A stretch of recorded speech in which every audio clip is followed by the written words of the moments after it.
right, so the owners of a California coffee shop have doubled down on their refusal to serve police officers, claiming that cops threaten their physical and emotional safety. This is the Hasta Muerte coffee owners refused service to a Latino police sergeant on March 8th.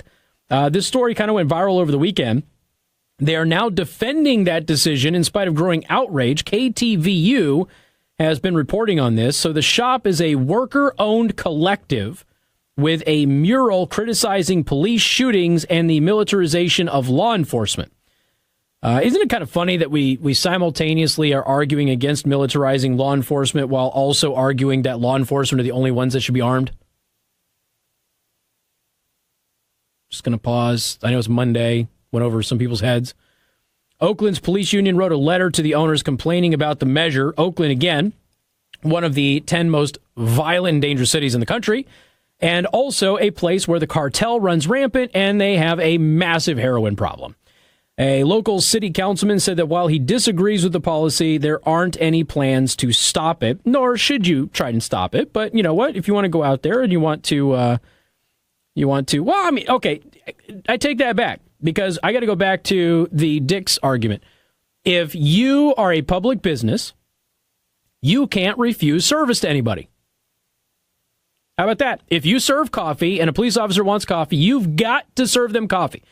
So I almost walked into my own logic there, but no, I'm just going to go with the liberal logic on this one. If you have a business and you sell cakes, you can't refuse to sell cakes to anybody because you might disagree with them. Okay? You can't do that. If you're a photographer and you take pictures, you can't refuse to take pictures for anybody because you disagree with them. If you sell coffee and pastries, you cannot refuse to serve coffee and pastries because you disagree with somebody. So there you go. You're now bound by law. I didn't make the rules. Casey's rules are, it's your business, you have a right to refuse service. Right, Producer Tim? Been saying that for years. But the liberals in this country have said, no, you can't do that. No. If you serve people, remember, their arguments were public accommodation, not mine. Liberals made the argument of public accommodation. I didn't. Conservatives didn't. Republicans didn't. Religious advocates didn't. Liberals did.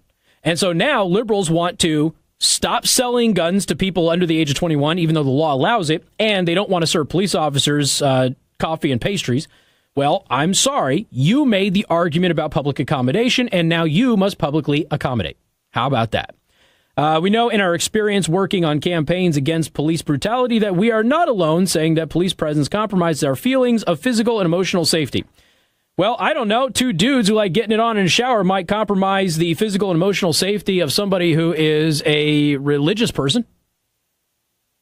That's the term that you have to use, right, Producer Tim?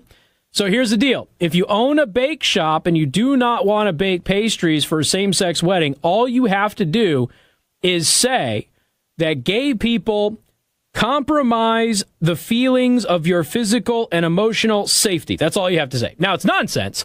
But apparently that is the terminology that is acceptable to discriminate against somebody from being served by your business. So you use their phrases against them. Officers were obviously disappointed, but would respect their policy, according to the Oakland Police Department. Let's see. I think it's fair that they should serve cops. Oakland resident Mildred Jelks of KTVU said that they're protecting them, yada, yada, yada, yada. So, I mean, a lot of people have pointed out over the weekend that, okay, well, if you don't want cops being served in your shop, don't call them when your shop gets robbed. And maybe the police should just refuse to show up. But police won't refuse to show up. You know why? Because they're police and they do good.